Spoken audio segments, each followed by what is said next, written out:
Hey, psst, can I let you in on a little secret? Bread is good. At least taste-wise. I'm not a nutritionist, so I can't tell you whether or not you should eat bread, keto and all that, but I know it tastes good. Just smear some butter on there, sprinkle a little salt on top, and you're talking some serious business. Don't even get me started on when you toast it. But let's stop talking about eating bread and start talking about baking it ourselves and all the money we save by doing it. So, roll up your sleeves if you got them, wash your hands, and let's get cooking. Start by putting 2 cups of warm water in for about 110 degrees Fahrenheit, 45 degrees Celsius into a bowl. Then stir in 2/3 of a cup of white sugar into that water. Follow that with 1.5 tablespoons of active dry yeast and stir that in. Let that sit undisturbed until the yeast blooms and it looks like the foamy top of a beer, or if you're under the legal drinking age, looks like the top of your favorite nondescript soda brand. Then mix in 1.5 teaspoons of salt and 1/4 of a cup of vegetable oil into the concoction you've got in your bowl.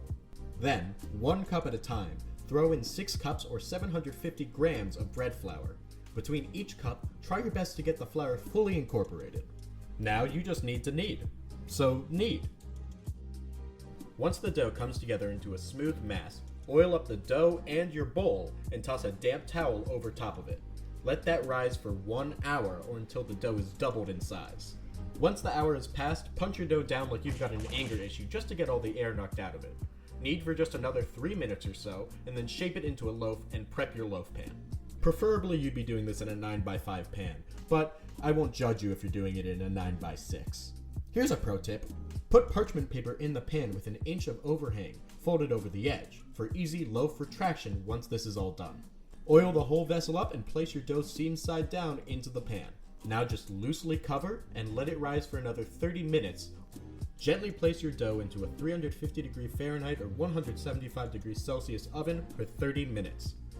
Then take the loaf out with the parchment paper contraption and let it rest on a wire rack until it is room temperature. If you cut into it before it's room temperature throughout, you'll ruin the bread's texture and make every baker in a 10-mile radius cry. But look at you! You made a loaf of bread perfect for making sandwiches and other bread-based meals. With all things considered, we got a high-quality loaf of white bread for just $3.20.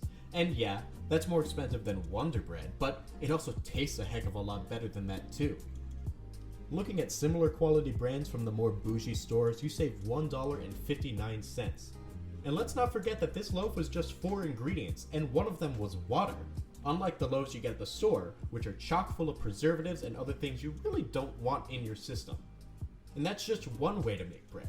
There are dozens upon dozens of ways to make bread, which means there are dozens upon dozens of ways to save money.